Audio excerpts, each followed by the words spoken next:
Bebek memang memiliki sifat bergerombol, jadi dia tidak pernah pisah dari rombongannya. Mana bebek yang ketinggalan, Pak? Ya, itu bebeknya jebur! Saking banyaknya bebek di sini, ada bebek yang salah rumah ternyata.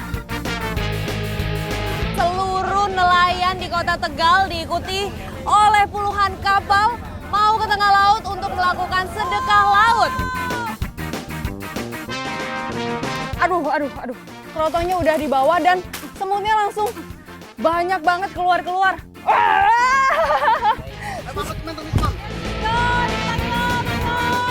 Petualangan saya kurang lengkap rasanya kalau belum melakukan aktivitas ekstrim.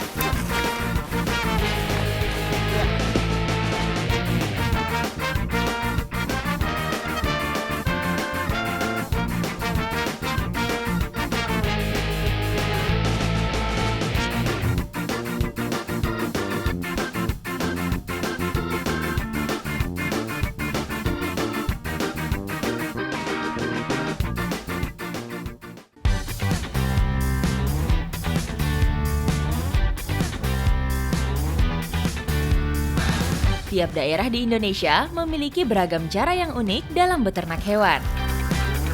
Salah satunya adalah ternak bebek di Tegal, Jawa Tengah dengan cara diangon. Karena sekarang sudah waktunya mereka pulang, makanya ini mau sambil digiring ke arah pulang. Tapi sambil pulang pun tetap sambil makan ya, Pak.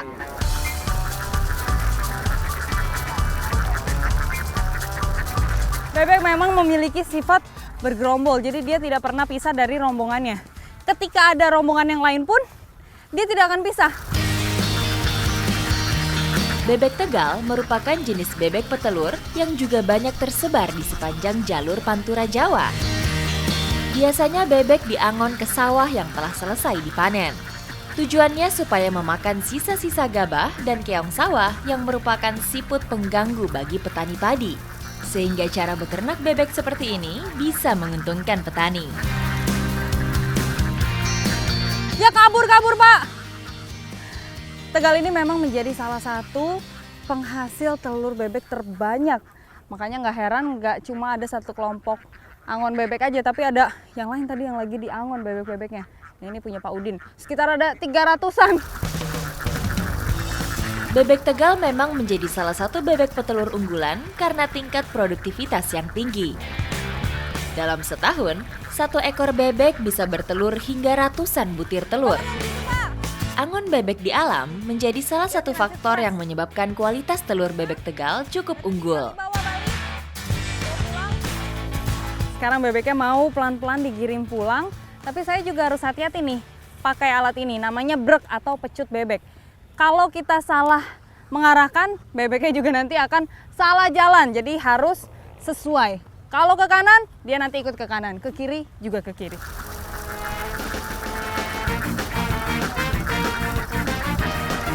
Susah-susah gampang menggiring dan mengarahkan kawanan bebek yang jumlahnya ratusan.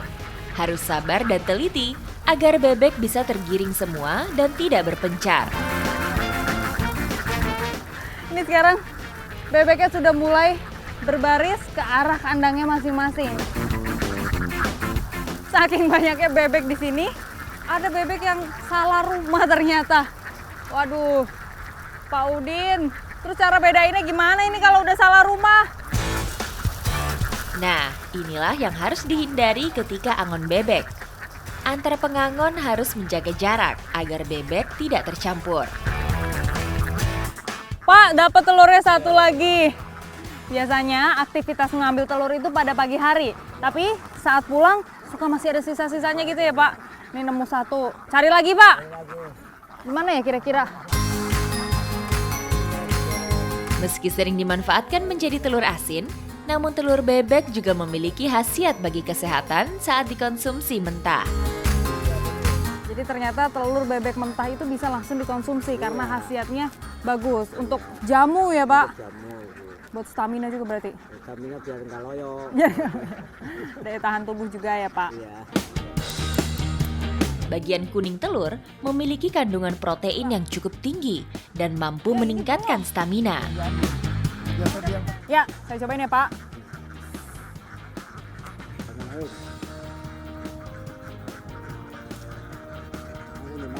Jadi ini memang tidak terlalu amis ya Pak ya. Tapi karena kayak rasanya tuh banyak gitu loh Pak. Mau nelen tuh glek gitu. Nggak terbiasa, nelennya tuh harus langsung sekaligus. Kalau nelennya sekaligus mungkin nggak akan terlalu enek ya Pak. Berarti abis ini cobain masak bebeknya. Karena selain telur yang bernutrisi, bebeknya juga. Ikuti jejak saya, jejak petualang.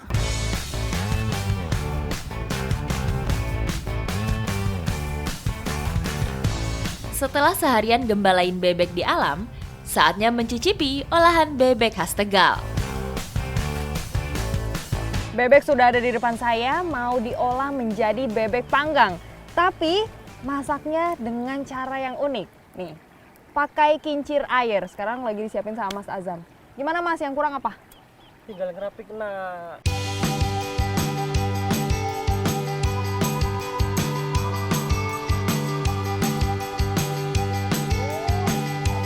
Untuk memanggang bebek kali ini hanya menggunakan bumbu sederhana. Tidak cuma bahan masakan saja yang perlu dipersiapkan, peralatan kincir air untuk memanggang pun perlu disiapkan.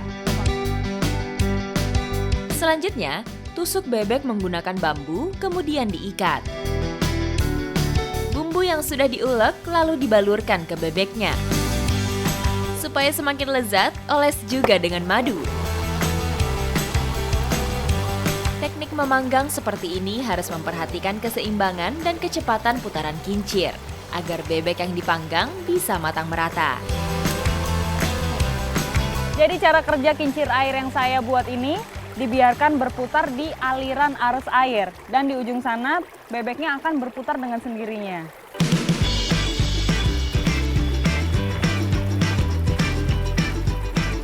Cara memanggang bebek seperti ini cukup terbilang efisien. Wah, baunya udah enak nih Mbak. Iya, lumayan ya bakar-bakarannya. Bakalan enak nih rasanya. Kurang dari 1 jam, bebek muda panggang sudah siap tersaji. Ini aroma bebeknya sudah menggoda sekali. Kita langsung potek aja lah ini kita makan ya Mas. Pemanfaatan aliran air sungai untuk mengolah makanan menjadi salah satu cara bertahan hidup di alam liar. Memasak dengan cara survival merupakan pengalaman yang baru buat saya. Dengan kreativitas, memanfaatkan alam semua bisa dicoba. Ikuti jejak saya, jejak petualang. Lagi Mas.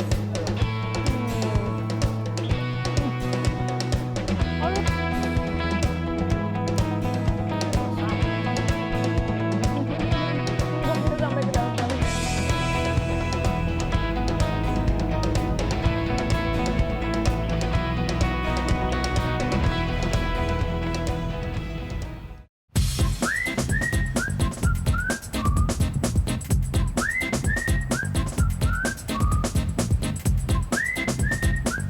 Pesisir utara Pulau Jawa menyimpan ragam potensi bahari yang menarik untuk dijejaki.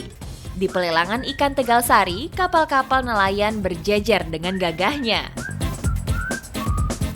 Pagi ini suasana tempat pelelangan ikan Tegal Sari sangat ramai sekali dilengkapi oleh ikan-ikan hasil tangkapan nelayan yang sudah berbulan-bulan melaut.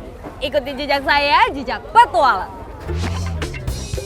Nelayan pesisir Tegal terkenal akan ketangguhannya.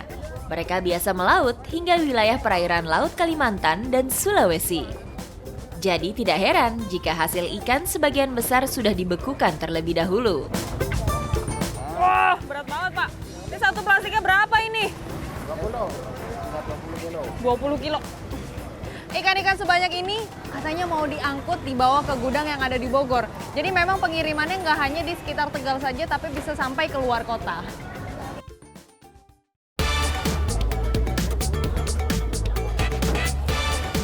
Terkenal sebagai kota bahari, Tegal juga memiliki tradisi sedekah laut yang selalu digelar setiap tahunnya. Tradisi sedekah laut merupakan wujud ucapan syukur atas hasil tangkapan yang melimpah. Sebelum pelaksanaan sedekah laut, beberapa acara sudah dilakukan. setiap kali ada sedekah laut pasti ada juga yang namanya ancak, seperti yang di belakang saya ini. Nah itu isinya ada kepala kerbau yang jumlahnya ganjil. 7 ya Pak? Ya. Harus ada 7 jumlah kepala kerbau. Ini baru ada 1, 2, berarti nanti ada lagi? Ada 3 lagi ya? Jumlah kepala kerbau yang digunakan berjumlah 7 karena sudah menjadi kepercayaan secara turun-temurun. Ada juga anca yang berisi aneka jenis hasil bumi. Jadi ternyata tidak hanya di bagian luarnya aja, tapi bagian dalamnya itu harus penuh terisi oleh sesaji.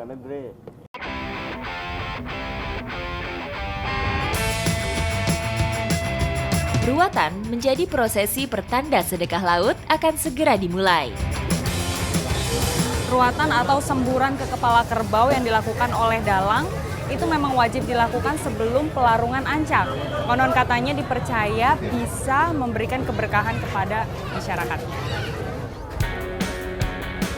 Tidak hanya kepala kerbau yang dilakukan ruatan oleh dalang, air pun diruat untuk selanjutnya dibagikan kepada warga yang hadir. Warga mulai memperebutkan air yang sudah diruat karena dipercaya memiliki keberkahan dari Sang Pencipta. Semua kapal sudah bersiap untuk membawa anca ke tengah laut.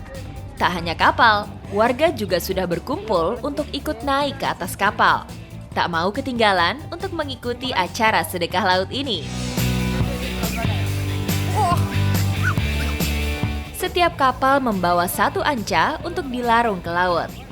Sehingga 7 anca tadi sudah disebar ke beberapa kapal.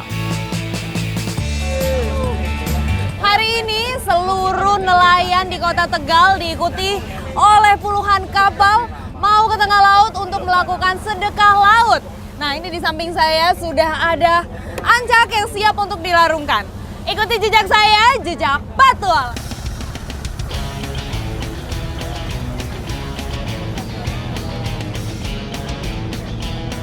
Luar biasa, di sana banyak sekali kapal-kapal yang turut memeriahkan acara sedekah laut ini. Dan perjalanan kita menuju ke tengah laut sekitar 20 menit dari pelabuhan. Ratusan kapal nelayan menghiasi perairan Laut Tegal, memeriahkan sedekah laut. Wow! 1 ancak sudah dilarungkan. Setelah anca dilarungkan, kru kapal pun langsung sigap mengambil air di lokasi anca dilarungkan. Tujuannya untuk mengharapkan keberkahan dan keselamatan kapal. Sungguh pengalaman yang luar biasa, bisa mengikuti tradisi sedekah laut ini. Semoga tradisi budaya seperti ini bisa terus lestari. Ikuti jejak saya, jejak Petualang.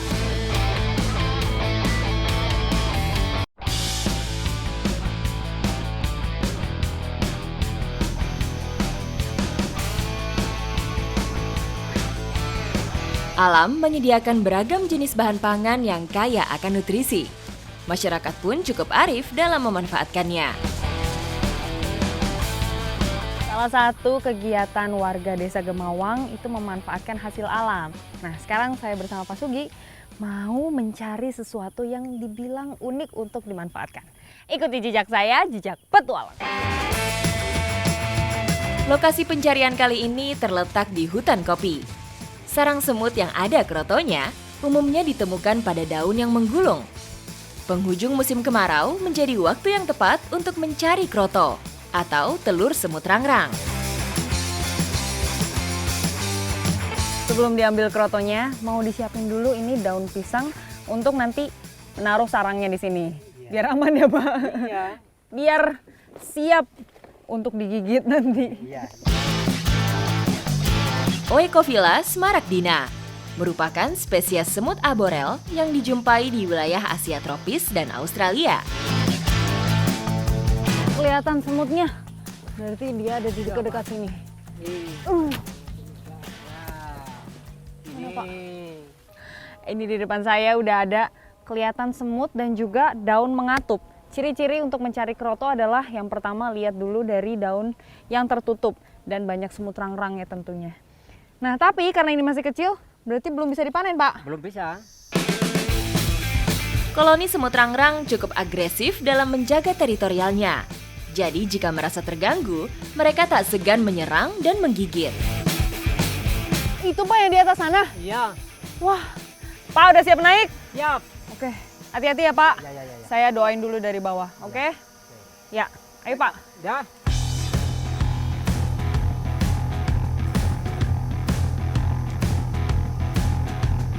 Semangat Pak!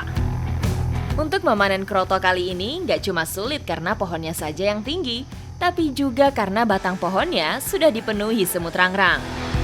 Ini yang dipanjat adalah pohon mahoni dan memang tidak sembarangan orang bisa manjat pohonnya, apalagi ada semutnya ini yang berjalan di sekitarnya.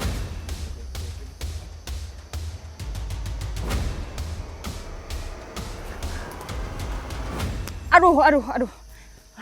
Ini krotonya udah di bawah dan semutnya langsung banyak banget keluar-keluar. Pak, Bapak turun ya Pak. Aduh, pergerakannya memang cepet banget. Ukuran sarang semut ini besar sekali, sehingga semut yang ada di sarangnya pun gak kalah banyak.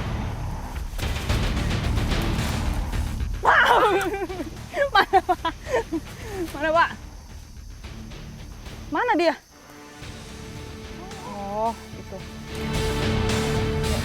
Sarang semut rangrang ini terbuat dari rajutan daun, dibuat oleh semut pekerja sebagai tempat perlindungan. Ini benar-benar besar sekali dan mulai berjalan juga ke arah kita nih menggigit-gigit. Karena yang mau kami ambil adalah telur atau krotonya, jadi harus membersihkannya sedikit demi sedikit. Mau tidak mau, harus rela merasakan gigitan semut berwarna merah ini. Sebenarnya sih bukan takut ya Pak, nyakot itu loh Pak. Bener ya Pak? Nyakotnya lur. Bentar Pak, ini kita harus kesini. Oke, ini Pak udah Pak. Aduh. Jadi memang kalau ngambil kroto itu pergerakannya harus cepat. Karena dia bahaya kalau udah gigit. Ayo Pak, kita pindahin ke sini.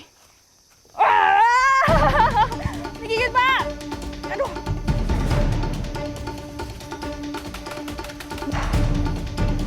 Untuk mengambil krotonya, sarang terlebih dulu digoyang-goyang di atas daun pisang agar semua isian sarangnya seperti telur dan larvanya bisa turun ke bawah. Itu juga terlihat ada putih-putih, itu namanya adalah kelamat. Nah, itu adalah perekat, sebagai perekat supaya daun-daunnya itu menempel dan membentuk sebuah sarang. Ini krotonya belum kelihatan nih Pak. Ya.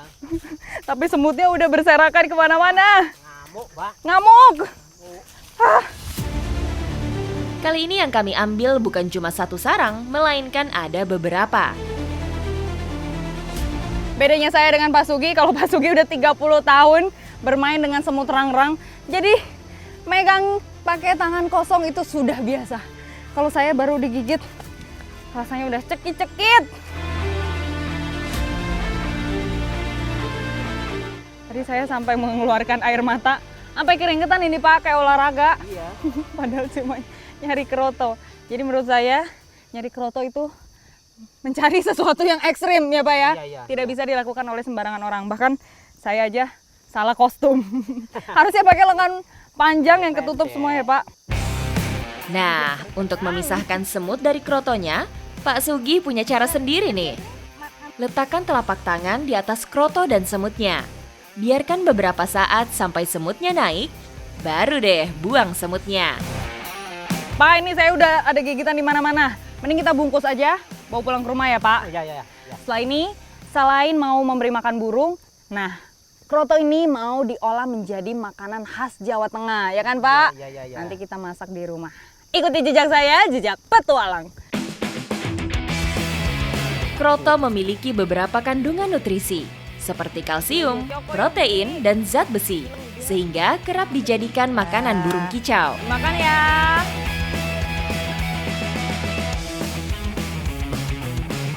Kroto mau diolah menjadi pepes botok kroto.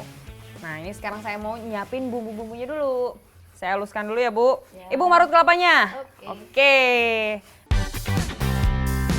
Pepes merupakan olahan kuliner khas tanah Jawa. Namun bahan serta bumbu-bumbunya sangat dipengaruhi oleh kebiasaan masyarakat setempat. Ini bumbunya udah ya Bu? Oke. Tinggal dicampurin ke kelapanya. Nah ini bumbunya saya sudah jadi, tinggal dicampur ke kelapa. Tapi nanti ada campuran lainnya, yaitu gula pasir.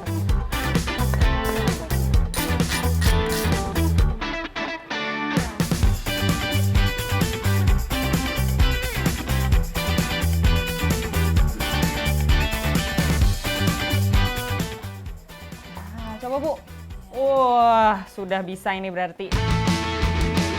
Proses pengukusan ini nggak butuh waktu lama, kurang lebih sekitar setengah jam. Ini dari asap-asapnya kayak udah matang, Bu. Coba ya. Wah. Aromanya sudah harum. Udah matang ini.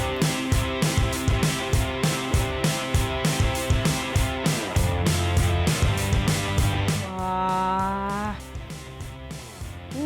Ini sih yang menggoda aromanya, Bu. Walaupun dia itu kroto. Oke, coba ya. Gimana nih rasa masakannya?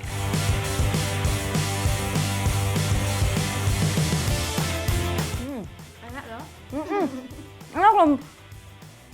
Gurih-gurih manis gimana gitu.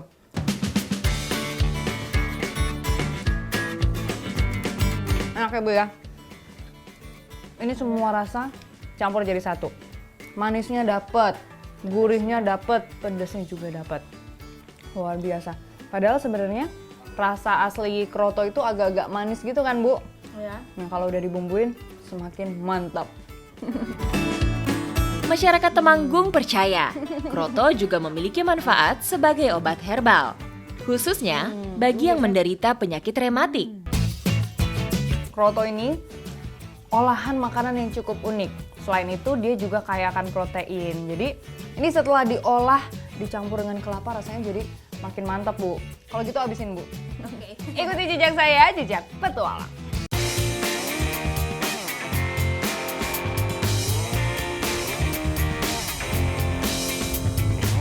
Selanjutnya petualangan saya menyambangi Kabupaten Tegal, tepatnya di Guci Forest. Alam pegunungan yang sejuk serta kontur alam yang menantang membuat daerah Guci sangat ideal bagi para pencinta off-road. Petualangan saya kurang lengkap rasanya kalau belum melakukan aktivitas ekstrim. Kali ini saya akan menguji adrenalin dengan main off-road bersama tim Bre 4x4 Gas. Ikuti jejak saya, jejak Semua sudah siap, saatnya menginjak pedal gasnya. Oh iya, pastinya untuk melakukan kegiatan ekstrim seperti ini harus didampingi oleh ahlinya ya.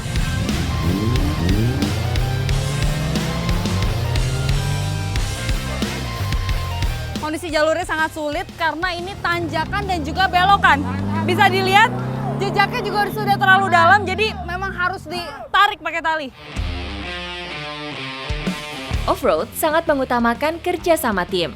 Saat peserta gagal melewati obstacle, disitulah peran anggota yang lain diperlukan. Untuk menarik mobil seperti ini, biasanya digunakan tali baja atau biasa disebut winch.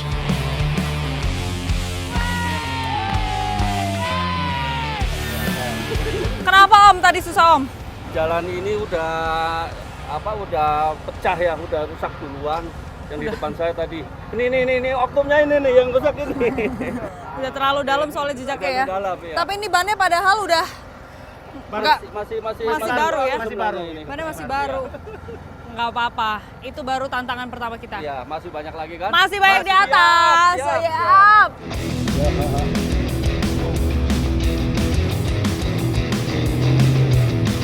Pak, nggak juga jalan-jalan ini. Manjat.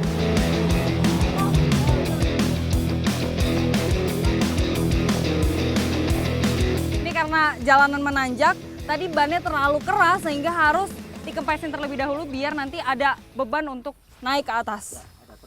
Ada traksi ya? Oke.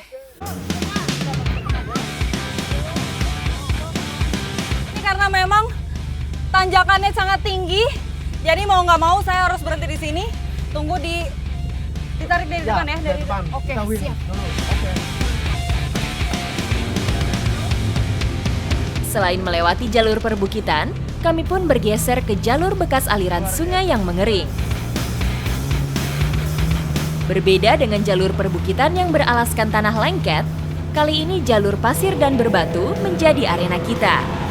Setiap jalur off-road pasti memiliki tantangannya masing-masing. Ya. Selain off-road, tugas saya di sini adalah melepas liarkan hewan dan saya bersama BKSDA Jawa Tengah akan melepas liarkan ular. Di sana sudah siap ular ya. Off-road kali ini, tim kami juga mengajak tim BKSDA Jawa Tengah dan Animal Lover. Karena agenda utamanya adalah pelepas liaran satwa kembali ke habitatnya. Di sini sudah menjadi lokasi yang tepat untuk pelepas liaran ular. Karena tanahnya datar, dekat dengan sumber air dan jauh dari pemukiman. Berarti abis ini siap ya untuk kita lepasin? Siap.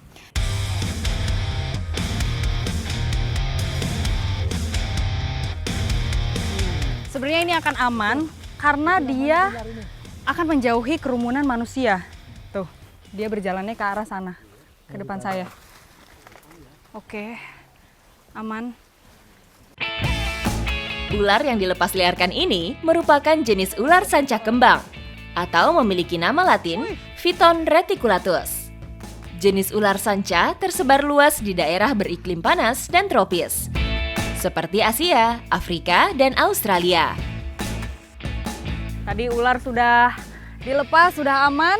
Terus kita juga perjalanan off-road sudah berlika-liku, buka jalur dengan adrenalin yang luar biasa. Habis ini saya akan mencari spot yang enak untuk bersantai. Ikuti jejak saya, jejak petualang. Ayo kita lanjutkan perjalanan.